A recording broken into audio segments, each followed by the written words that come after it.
ajaib ya, yang luar biasa. Ini memang saya dapetin dari ulama yang dahsyat ya. Jadi ada satu kiai beliau menyampaikan bahwasanya di dalam Al-Quran itu tidak ada satupun Asmaul Husna yang berdiri sendiri. Asmaul Husna itu pasti berpasang-pasangan, Ar-Rahman, Ar-Rahim, Ghafurur Rahim dan lain sebagainya. Dan kita itu diminta kalau kita berdoa seperti doanya Nabi Sulaiman. Nabi Sulaiman kalau mau berdoa pasti baca Asmaul Husna dulu. Nah, Asmaul Husna apa yang perlu kita baca nih kalau kita mau sukses nih? Nah, itu ada di dalam Al-Quran semuanya. Nah, kita doa bareng-bareng pakai Asmaul Husna ya. Auzubillahi minasyaitonirrajim. Bismillahirrahmanirrahim. Alhamdulillahirabbil alamin. Hamdan yuwafi ni'mahu wa yukafi mazidah. Ya Rabbana lakal hamdu kama yanbaghi li jalali wajhika wa li sultanik. Allahumma shalli wa sallim wa barik ala sayidina Muhammad wa ala ali sayidina Muhammad. Ya Allah, ya Razzaqu dzul quwwatil matin. Urzuqni ya Ghaniyun Hamid, ya Ghaniyun Halim, ya Ghaniyun Karim. Allahu ya Razzaq dzul quwwatil matin, ya Ghaniyun Hamid, ya Ghaniyun Halim, ya Ghaniyun Karim. Urzuqni ya Allah. Insyaallah teman-teman semuanya sukses semuanya, lancar rezekinya. Amin ya rabbal alamin.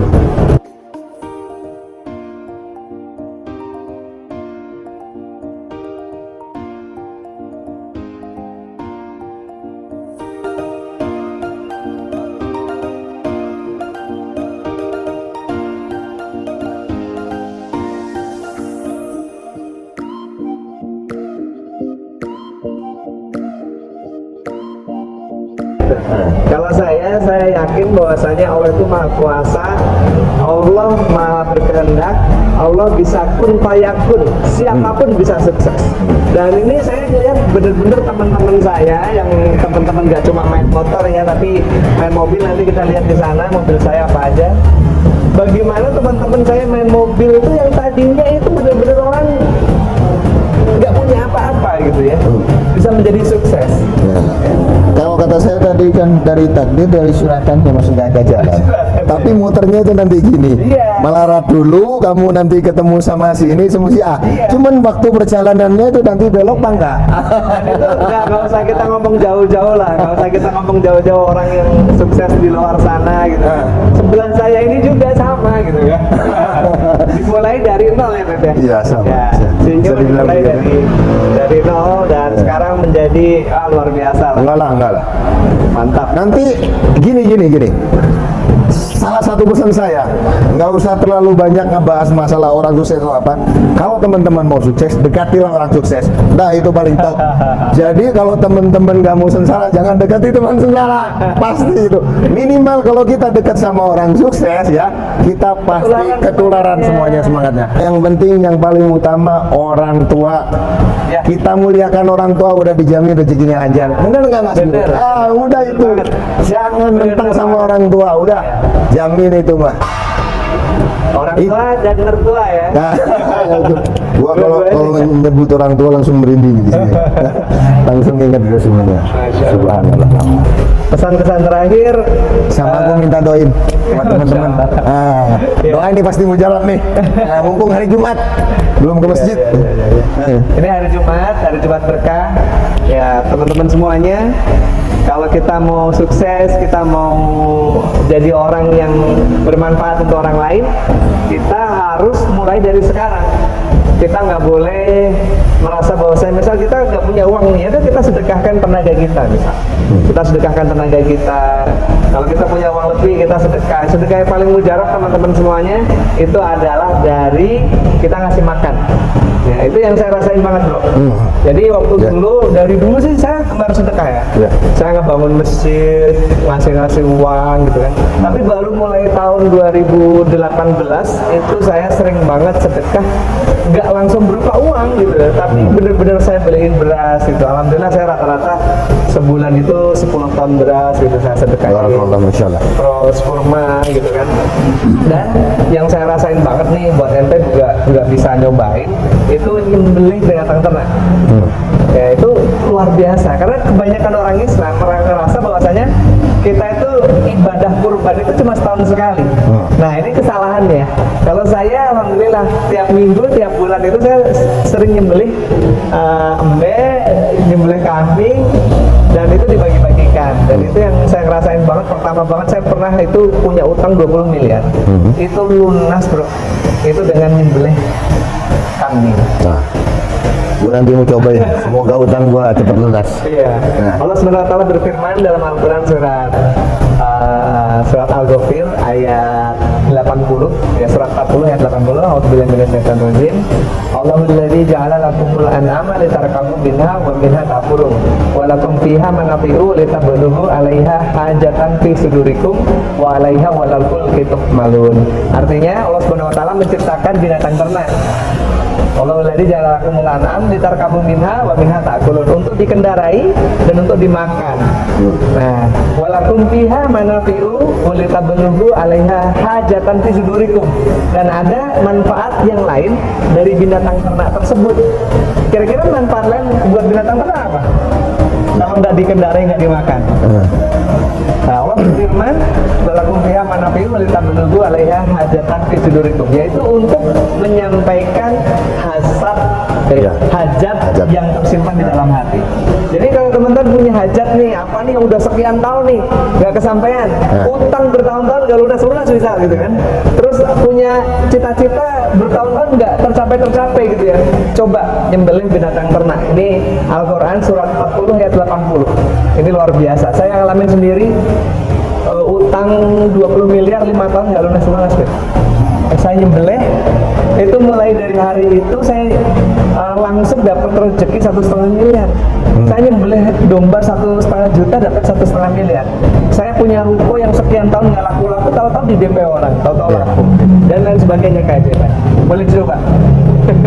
Intinya kita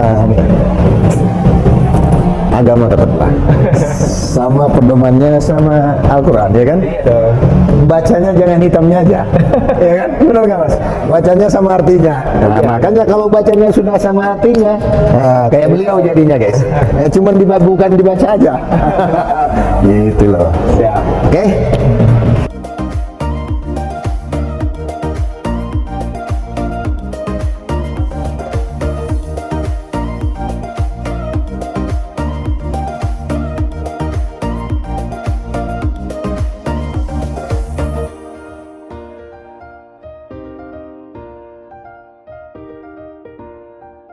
Allah SWT berfirman dalam Al-Quran surat Al-Ghafir surat 40 ayat 79 dan ayat 80. A'udzubillahi minasyaitonir rajim. Allahul ladzi ja'ala lakumul an'ama litarkabu minha wa minha ta'kulun wa lakum fiha manafi'u litablughu 'alaiha hajatan fi sudurikum wa 'alaiha walal fulki tuhmalun. Ini ada satu ilmu lagi, boleh nggak nih? Boleh. Nah, saya itu ngalamin banget perubahan ya, yang tadinya jualan susah, tahu-tahu orang malah rebutan gitu ya. Dulu kita nawarin produk itu orang, ini barang apa gitu, bahkan produk saya dibully di medsos dan lain sebagainya. Tapi sekarang datang ke kantor bawa truk, buat beli pupuk itu bawa truk gitu, rebutan. Ada ustadz saya, Ustadz Nasir Hafizahullah, lulusan Yaman di pondok pesantren yang nanti malam kita itikaf di sana. Beliau menyampaikan ayat ini. Mas Feb, tahu nggak di Al-Quran itu banyak sekali ayat-ayat, surat-surat yang tersirat, yang tidak nampak maknanya, yang dijelaskan oleh baginda Rasul. Contoh surat Yasin. Ada nggak di dalam surat Yasin, bacalah surat Yasin ini supaya urusan dipermudah? Nggak ada kan? Tapi baginda Rasul menyampaikan. Surat Al-Mulk, ada nggak di dalam 30 ayat surat Al-Mulk itu disampaikan, bacalah 30 ayat ini supaya terhindar dari azab kubur? Nggak ada, tapi baginda Rasul menyampaikan. Tapi ada satu ayat Mas, yang ayat ini tersurat, yaitu tersampaikan langsung. Nah, kalau kita amalkan insya Allah dahsyat ini. Ya, apa Ustaz? Ini Al-Ghafir ayat 79 dan 80. Allahul ladzi ja'ala lakumul an'am. Allah yang menciptakan binatang ternak, litarkabu minha wa minha ta'kulun, untuk kalian kendarai dan kalian makan. Walakum fiha manafi'u wa litablughu 'alaiha hajatan fi sudurikum. Dan di dalam binatang ternak tersebut ada manfaat lain, yaitu untuk menyampaikan hajat yang tersimpan di dalam hati. Gimana caranya? Binatang ternak kok menyampaikan hajat dalam hati? Kira-kira gimana Mas? Kata beliau, caranya satu, dibeli dulu. Beli binatang, domba kek, ayam kek. Udahnya gimana Tat? Disembelih. Udahnya dagingnya dibagi-bagikan. Kurban. Jadi kalau kita kurban cuma setahun sekali, salah. Karena kurban setahun sekali itu adalah belajar kurban. Tapi praktek kurban itu setiap saat, setiap waktu. sebanyak-banyaknya, sesering-seringnya. Nanti malam saya juga pagi ini nyembelih 2 ekor domba. Nah, ketika kita nyembelih, Mas Wadul juga nyembelih, nanti malam kita bagiin tuh ke orang-orang sekitar pondok gitu. Saya mulai melakukan ini itu sekitar 2-3 tahun yang lalu. Rutin tiap hari Jumat, malam Jumat kita nyembelih domba, terus dagingnya kita bagi-bagiin ke orang miskin, anak yatim. Itu luar biasa sekali. Menyembelih binatang ini itu adalah satu kegiatan yang dicintai Allah, bukan dari zaman baginda Rasul, tapi dari zaman Nabi Adam. Nabi Adam mau nikahin anaknya ini, disuruh kurban anaknya. Nabi Ibrahim, kemudian Nabi Muhammad, itu kita disuruh untuk salat, kita untuk menyembelih binatang ternak. Jadi teman-teman yang lagi stuck nih, bisnisku kok nggak maju-maju nih, terus mau lunasin utang kok susah banget gitu ya. Coba sisihin duit, beli ayam 10 ekor, 20 ekor, 50 ekor, atau beli domba 1 ekor. Udahnya disembelih. Sambil melihat darah itu mengalir, hati mengucapkan hajat kepada Allah. Ya Allah, lunasilah hutang-hutangku. Ya Allah, apa itu? Sembelih. Nyembelih sendiri ya? Kalau bisa nyembelih sendiri, itu insya Allah teman-teman semuanya, Allah akan menolong lunasin hutang semuanya. Nggak usah itu sedekah, nitip-nitip ke siapa, nggak usah nitip-nitip ke doa, lakukan sendiri. Ya, beli binatang, beli domba, beli ayam, sembelih, bagi-bagiin. Oh, itu luar biasa, saya rasakan.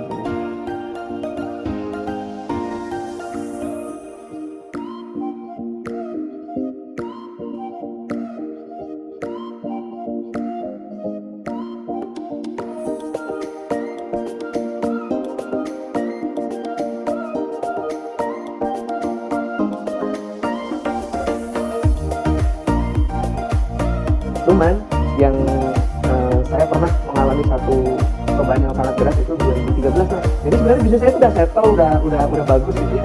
2013 saya itu salah gaul. Pergaulan di situ tuh mencari relasi dan lain sebagainya, tapi ternyata saya kurang dewasa. Gaulnya sama siapa? Siapa tuh Mas? Gaulnya sama orang-orang bagus, orang-orang hebat gitu. Saya waktu tahun 2012-2013 itu ada klub supercar pertama di Indonesia. Oh iya. Pertama kali klub Lamborghini Ferrari yang ramai banget di Indonesia itu kan 2013-2012. Saya beli mobil waktu itu pertama kali Lamborghini Murcielago. Masih ada sekarang Mas? Udah Oh, dijual. dijual. Waktu itu dibeli sama Pak Bamsud yang beli Lamborghini Murcielago saya. Berapa tuh harganya? Murah sih, di bawah 5M lah. Murah. Ya kalau kita bandingkan dengan Lamborghini yang model-model sekarang kan beda sekali. Cuman memang Lamborghini Murcielago sekarang itu harganya udah nggak masuk akal. Jadi dulu sempat murah, tapi sekarang nggak masuk akal harganya. Jadi kalau mas-mas lihat mobil saya di bawah itu sebetulnya bukan liabilitas tapi investasi.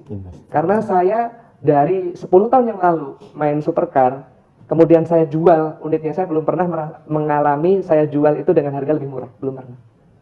Iya, kalau mas biasa jual mobil dipakai setahun, 2 tahun, 3 tahun, harganya naik atau turun? Turun ya. Nah, kalau supercar itu beda. Nabung Ya, gitu ya. justru investasi. Jadi kalau melihat mobilnya banyak banget nih, hisapnya gimana dan lain sebagainya, nah itu adalah bisnis. Jadi jangan dilihat itu adalah liabilitas atau kita bermewah-mewahan, tapi sebenarnya bisnis. Karena mobil saya memang keluar masuk. Kemarin ada beberapa unit Ferrari dan lain sebagainya itu ketika dijual, alhamdulillah untung semuanya. Nah, kembali lagi ke cerita yang tadi. 2013 saya melihat orang, waduh, orang-orang hedon semua lah. Ternyata saya levelnya masih jauh sama mereka gitu ya. Wah, mobilnya pokoknya Lamborghini yang terbaru dan lain sebagainya gitu. Dan saya melihat mereka semuanya ketika ngobrol itu, ternyata kebanyakan memang mobilnya, mohon maaf nih, leasing semua gitu. Cicilan semua gitu. Sedangkan saya waktu itu memang beli cash. Nah, saya tergoda mas. Akhirnya saya ambil, waktu itu kalap lah istilahnya kayak gitu ya. Saya ngambil Lamborghini Aventador, harga 11 miliar, 4,5 miliar DP-nya. Terus cicilan itu sebulan itu 275 juta. Nggak banyak. Sebulan 275. Cicilan. Ya, kalau dilihat dengan penghasilan saya waktu dulu itu ya nggak seberapa gitu. Makanya langsung di ACC sama Bang. Terus saya ngambil lagi Ferrari F430, Ferrari California. Terus cicil semua Mas. Karena ditawarin terus sama itu bank yang banyak kita pakai lah gitu ya.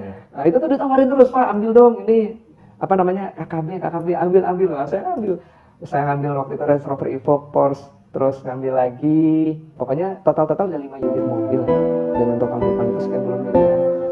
Dan Insya Allah subhanallah tidak perlu apa-apa mas.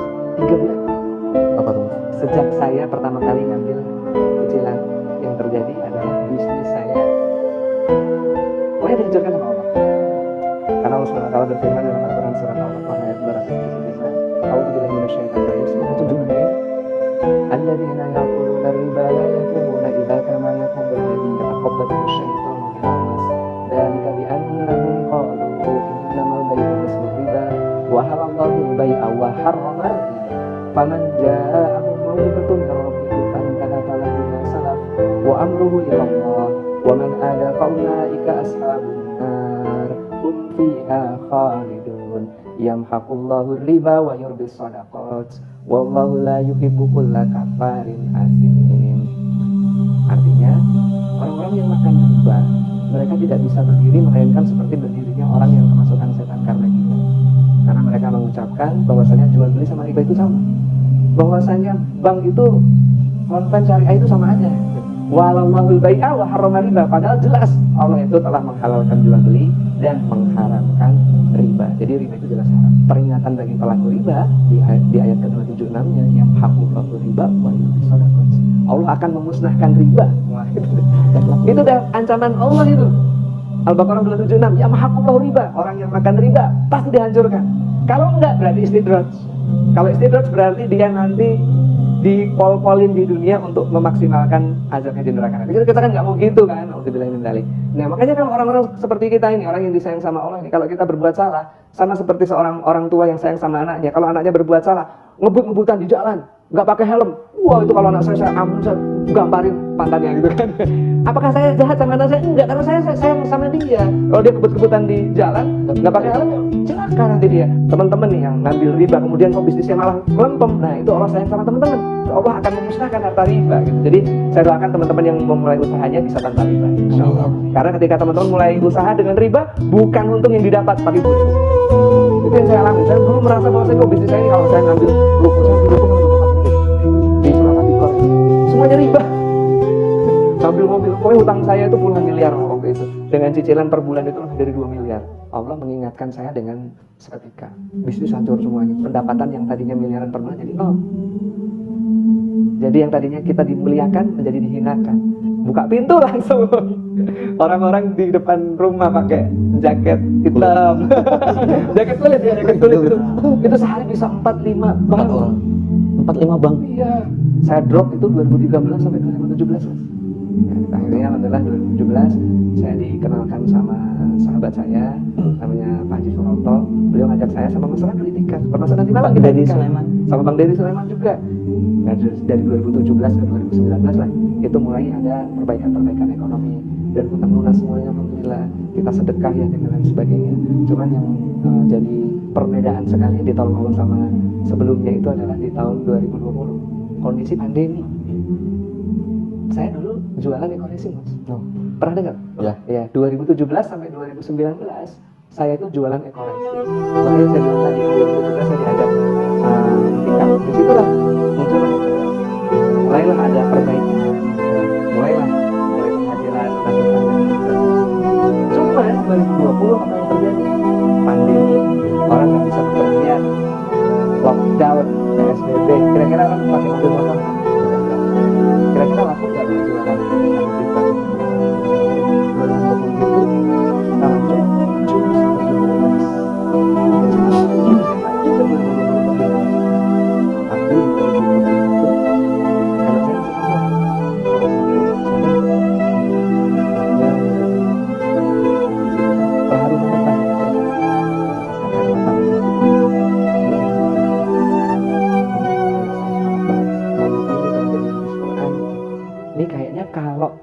saya ngambil anak yatim kayaknya bagus nih ya, saya jadi tergerak. Nah bulan Juli 2020 itu saya langsung woro-woro, saya informasikan ke teman, saya informasikan ke di medsos saya juga, di Instagram saya, di Facebook saya informasikan saya mencari 1000 anak yatim.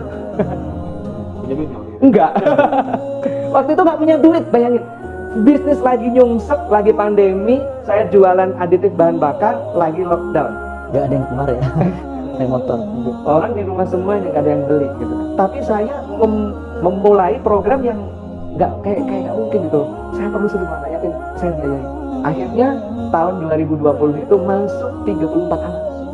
Karena mencari anak yatim itu nggak gampang juga loh. Makanya banyak orang yang bilang saya punya sekian ratus sekian ribu anak yatim itu, mohon maaf saya agak sanksi gitu. Karena saya mencari anak yatim aja susah banget. Yang mau kita biayai, yang mau kita pondokkan di Pondok Pesantren Madinatul Ulum di Jatihandap Bandung.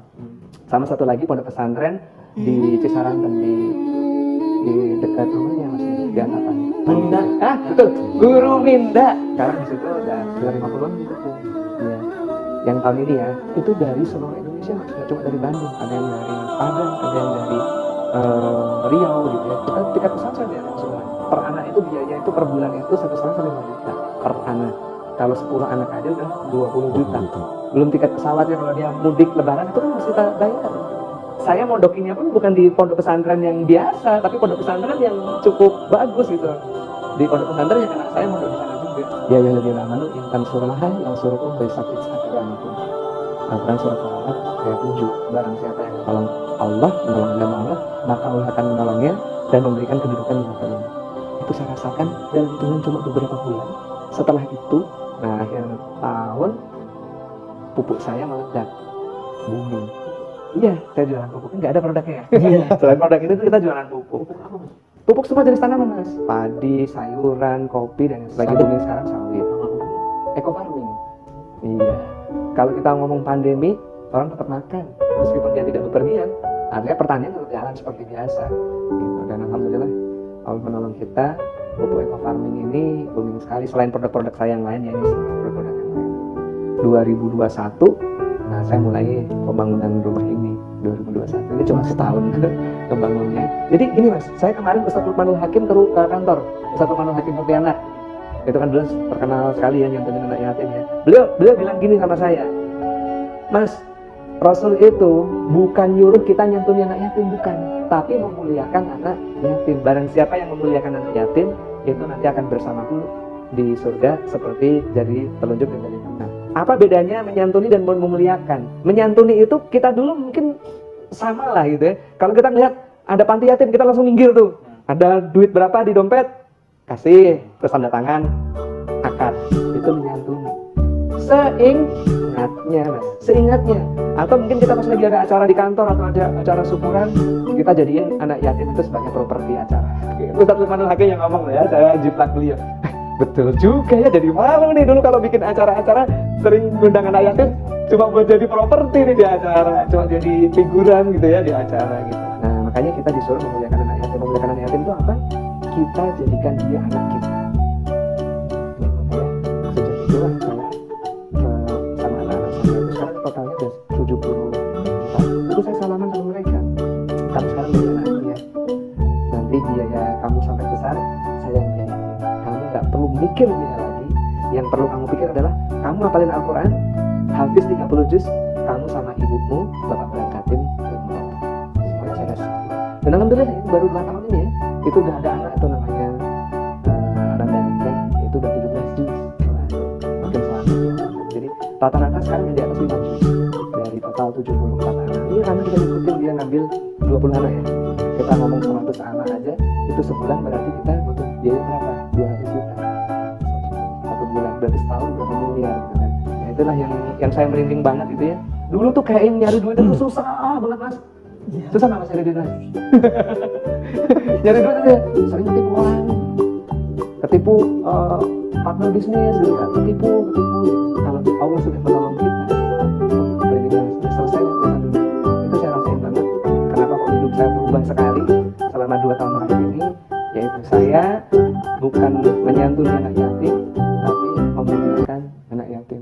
Saya ambil mereka jadi anak saya, akad gitu, jadi anak. Kamu sampai dewasa, tanggung jawab saya. Gitu. Kalau hanya sekedar menyantuni, mohon maaf nih. Mungkin orang-orang juga banyak yang nyantuni anak yatim, tapi seingatnya, seada duitnya, ya kan.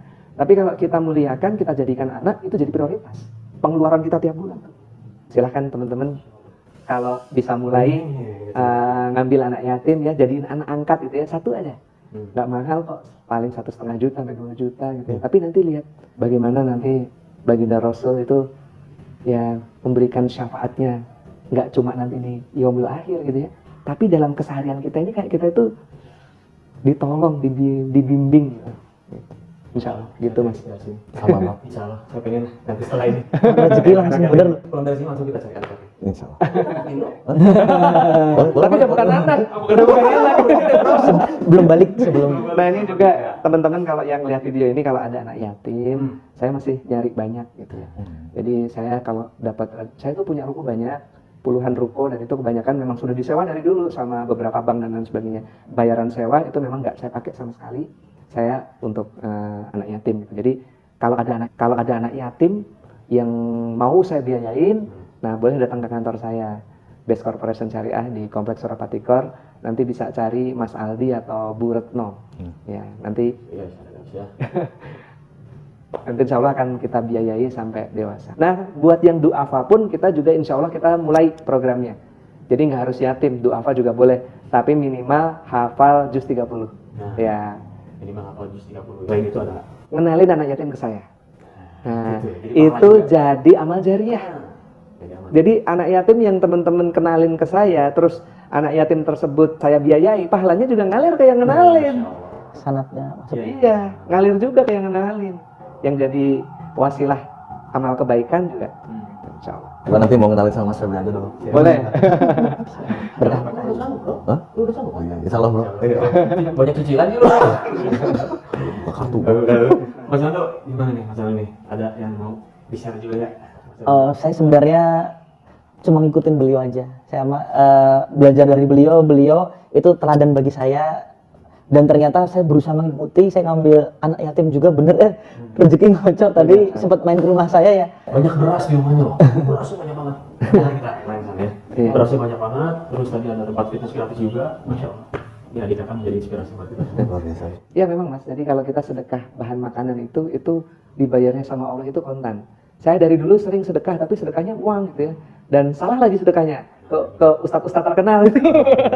Saya dulu kan dari dulu tuh pas lagi banyak duit dulu gitu ya, mainnya sama ustadz-ustadz terkenal, sedekahnya lewat beliau sampai miliar-miliaran gitu ya. Kalau kita mau terjun langsung gitu ya, itu Allah akan melihat gitu. Jadi nggak cuma kita nitip sedekah gitu ya. Nah ini mama saya kondisi sangat minus sekali ya. Ini yang saya masih ingat sampai detik sekarang. Kondisi masih minus. Saya sama Ranu dulu masih ingat nggak dulu kita zaman kecil kalau makan biasa pakai apa Nu? Iya, satu telur aja dibagi. Ya, satu telur dibagi bertiga, terus nasi, Tempe, sayur sop, tempe pakai kecap. tempe, terus pakai kerupuk gitu doang. Jarang banget kita makan ayam itu sebulan sekali ya. Makan ikan itu mungkin Idul Adha. sekian bulan sekali gitu. Daging. Ya, tapi dengan kondisi yang seperti itu, mama saya, semoga Allah selalu berikan kesehatan dan umur yang panjang buat beliau. Beras, ya, satu karung gitu ya. Nggak mahal lah beras satu karung. Sekarang beras satu karung paling 50.000 5 kilo. Ya. Diplastikin kecil-kecil. Mungkin satu karung itu jadi 50 atau jadi apa? Dibagiin ke tukang-tukang beca. Nah, itu mama saya itu kerjaannya. Dari zaman kita susah. Nah, kalau sekarang ya jangan ditanya. Wah, bagiinnya ya berkarung-karung lah di rumah sekarang.